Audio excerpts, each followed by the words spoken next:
I changed the quilt around. In other words, these right here are the two that I have already sewn. I'm going to turn it around and I'm going to go the other way. Now the reason is we have 7 rows going this way. I only have 5 to do going this way now. And I can get 2 of these underneath there with no problem to do the 3rd one. But if I keep going this way, then it's going to be harder on me. So I'm going to turn it to where I can be able to do it a whole lot better. And this is my area. Let me turn this light on. And this is where I'm standing at. So while I'm doing it, I am standing right here. And I have all this stuff right here in my way. But I am doing it. I am not one to put something away and stop on it. I like to continue working on it and doing it. Let's see if we can't get you a little bit closer. There we go. Oh, too close. It's blurry. Okay, so now then, I have already went through and sewed all of these down. So now my next thing is to work on these. So I have to come up here and I have to work on this one first, because it's my next one in line. So here we go.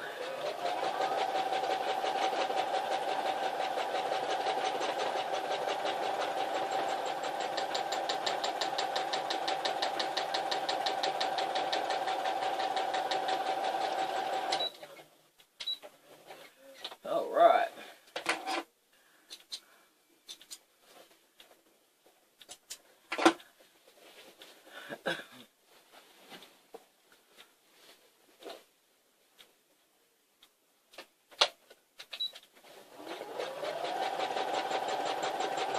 We are still trying to find us another place. It's kind of hard to find a home where we're at for rent and all. So we're having to take our time and do it. It's not that easy to find a place. When we first moved down here from South Carolina, and we said, God, if this is what you want us to do, let's find one. Well, we were giving up, and I happened to say, let's go down this road, which is where we are now, and let's see what's down here. So we did. And we ran upon our this house that we're living in. And we called the guy and told him that, you know, we were looking to rent and all. And he said, well, you gotta fill out the paperwork. We filled out the paperwork. And I said, you asked God to help you and all. And I said, we are here to help you because that's what God's will is. We no sooner got back to our hotel room when he called and said that he's going to let us have the house. But our dog had to stay outside. We said, well, if we pay an extra $50 for the dog to stay in when it rains, will that be okay?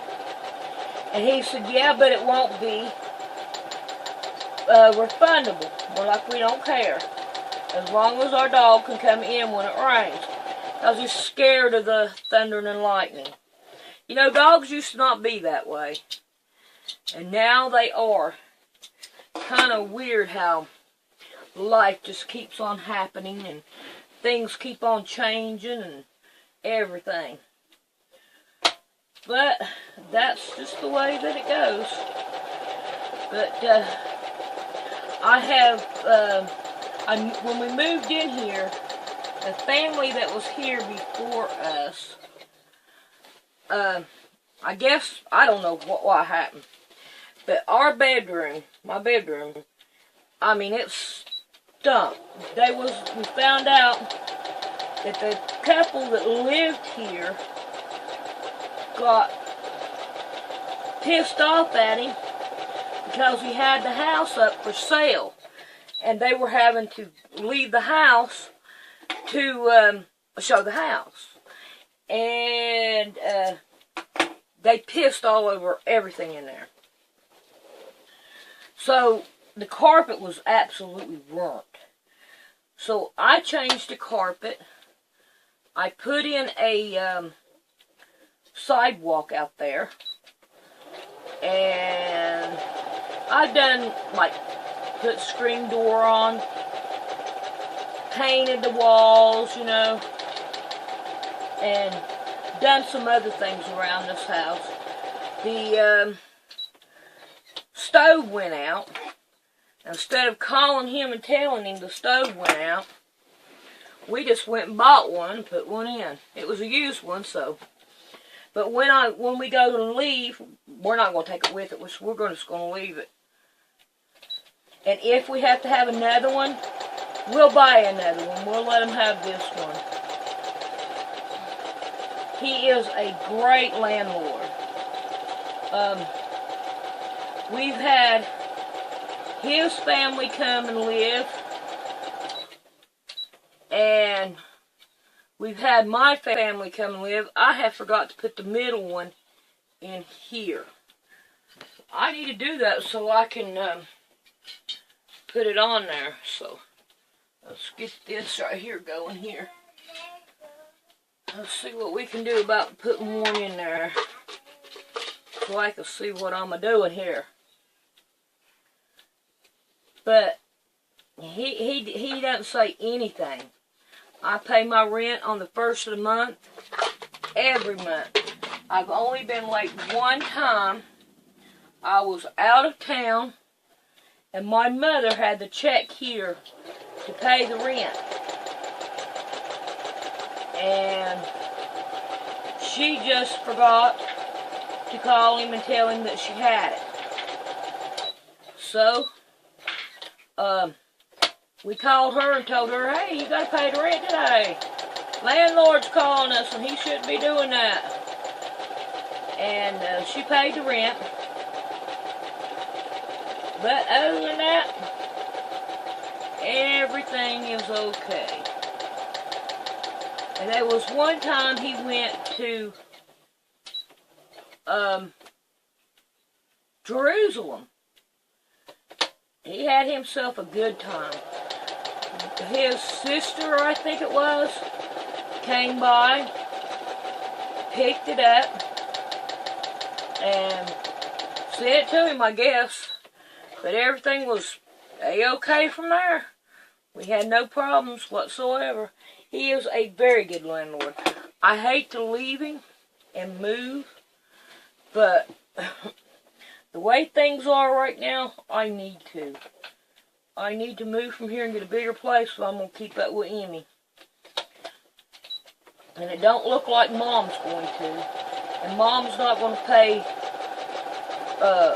food bill or anything.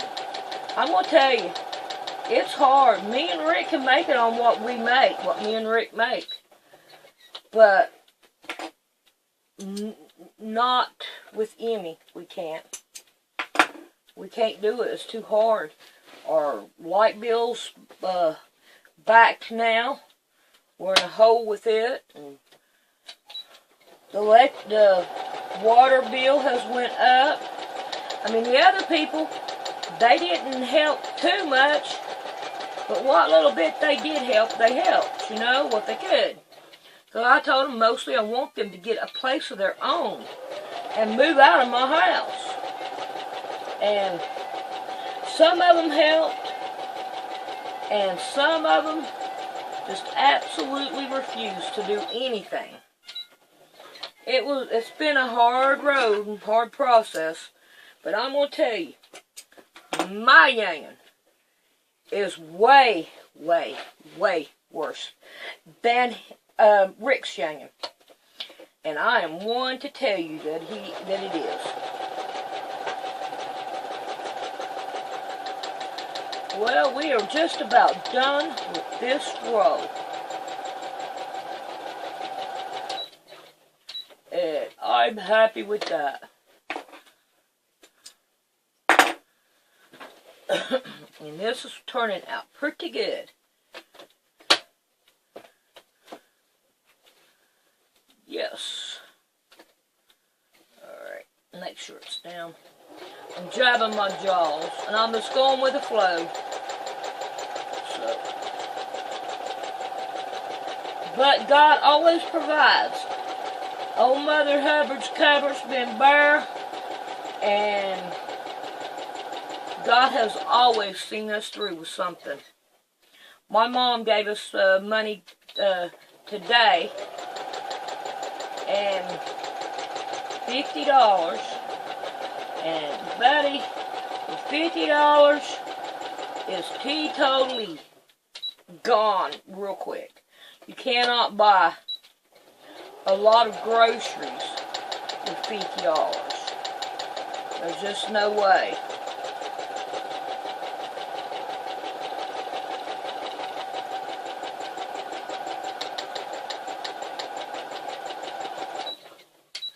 But we're almost done with this one.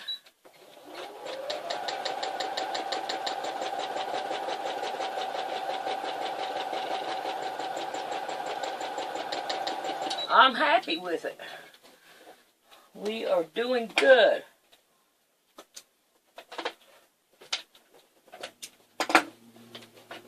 Alright, we're down to our last teardrop here. Yeah, I'm gonna call it a teardrop because when you get married, you're crying all the time. Because people in marriage are not the same as it used to be. And it's like, own me papers. You owe me. Alrighty. I'm going to take me a break and then we'll come back and work on the other one. Alrighty. Well, we know it takes about 12 minutes. Oh no, my sewing machine went black. Oh no. What's going on here? Oh, I'll be back. Alright, now I gotta reset everything. Cat fell down over there a while ago and unplugged it earlier. But anyway, like I was saying, it only takes about 12 minutes to go down one side of it. So, now then, we're going to have this right here pretty easy because all these right here that's going down here is the teardrops now. Straight on down. So, I can't wait to get to these buttons and work on these buttons. I think that's going to turn out pretty good. I do. And so I'm not going to jab my jaws. I'm going to go ahead and get these done. And I'm going to fast forward these. When I was just a boy in the days of childhood, I used to play the lead when shadows come.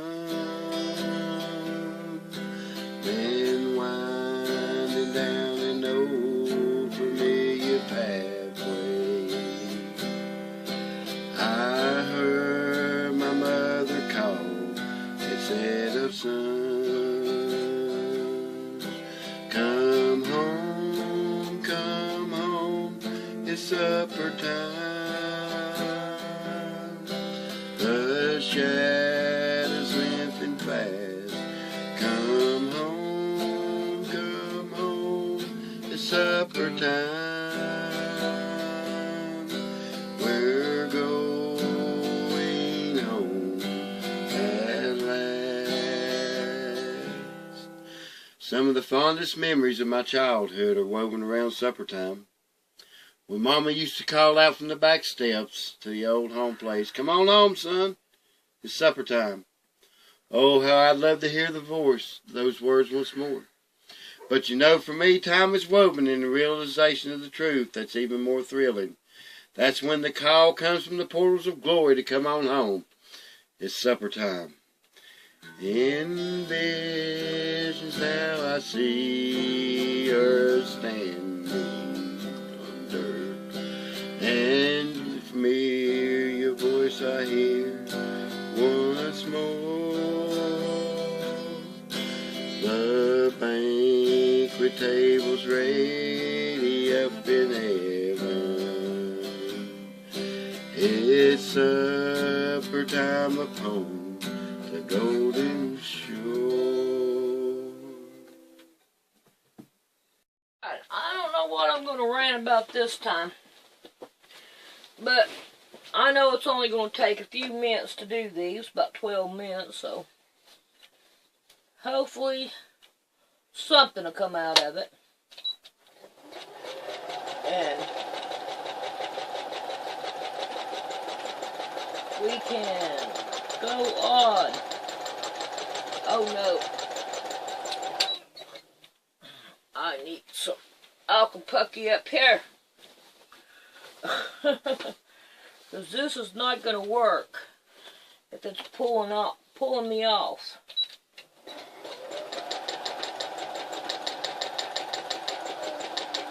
So far, it's just turning out pretty good. Oh no, I went up in it. It's alright. I'm going to bring it back over here where it needs to be. And go on with it.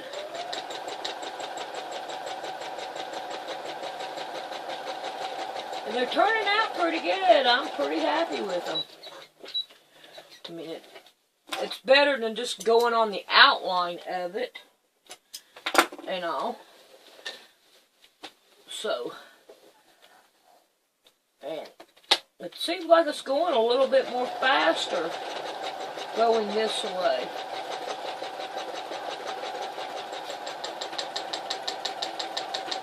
And you know what? My thing that I made at the bottom underneath this seems to be holding out and working great. It hadn't got caught yet, and I ain't sewed it to it, and it's holding out pretty good. I'm happy with it. I really am. I'm happy with it. I'm glad that it is. And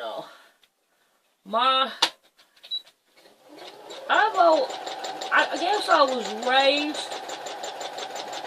was raised in West Virginia, and you take care of yourself, and you make do with what you have, and all. And my mom, I hate to say it, but my mom's a pack rat, and I kind of got that kind of a way, but mine's mostly my material and, you know, stuff like that to do sewing with, because I really do like sewing.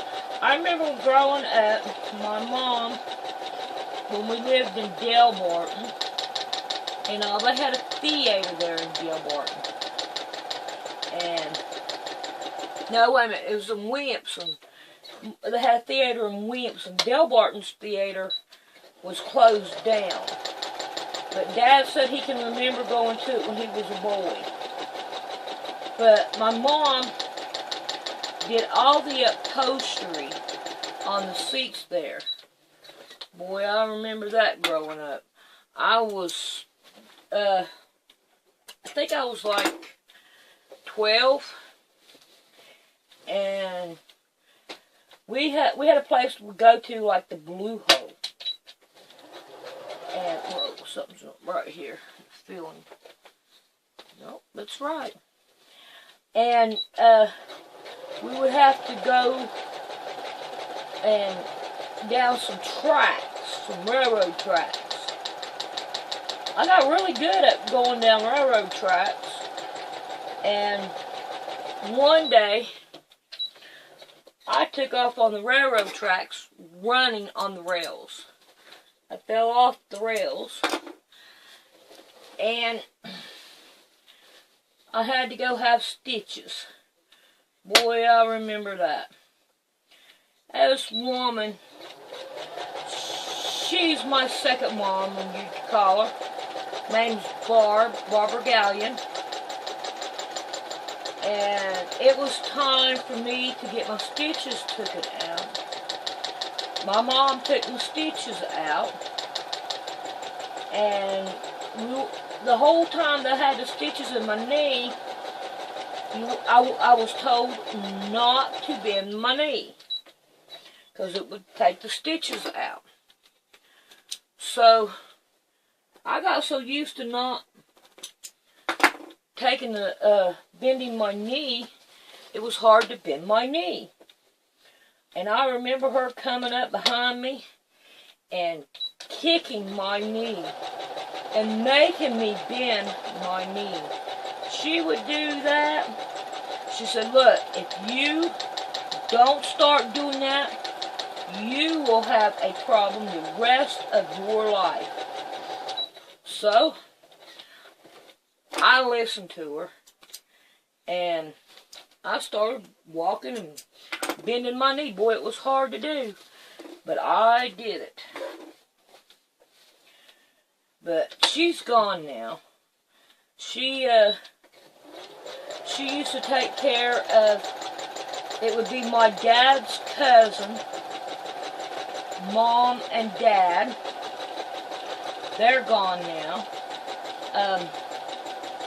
They had Alzheimer's and dementia, which of course all the older people are dying with that and all.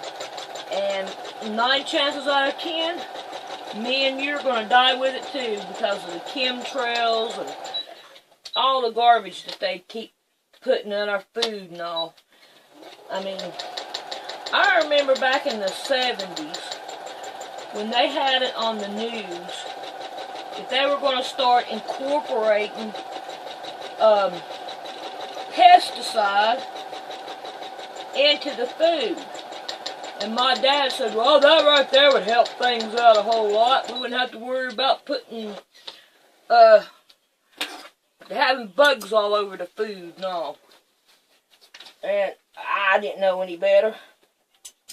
But boy, today I do. And if my dad was to have known and all, I think they would have fought. At least I hope they would have. I hope my mom would have. But my mama's book smart and all. And I wish she would have known. I really do. I wish that they would have known. And then they could have fought. But they were dumbed down just like we were, so we can't complain. We just have to fight with what we've got now. And all. But back to the Blue Hole. I remember the last time we went to the Blue Hole. And all. Mom said, now Daryl Harvey said, now you, which is my brother, said, now you, before anybody gets in there, you check out that water, make sure there ain't no snakes in it. He said, do not try to catch anybody that goes in there. I thought that was funny. But I'm telling you what, that Blue Hole was full of moccasins. And I almost ran into it. Now Harvey's like, stop, stop, don't get in that water. Snake, snake, stop. And I almost went into it. But I didn't. Alright, that right there did not turn out good at all. But we're going on with it. I don't like that one. It's ugly. If I was a perfectionist, I'd take that bad boy apart. But I'm not a perfectionist. So, we're going on with it. Alright, let's see what we got going on here. So we can get this sucker laying down flat.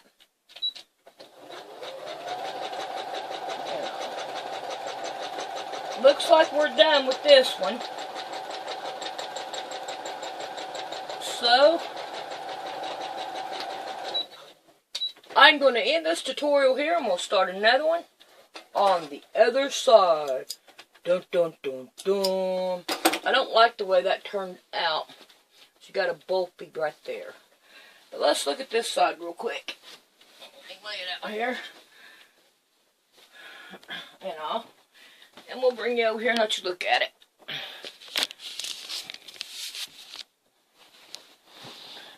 Well, this is the way it looks so far. Yep. It looks pretty good. I don't see anything wrong with it. I'm happy with it. We just got a lot of threads to cut. But that's okay. Alrighty, so I'll see you on the next one.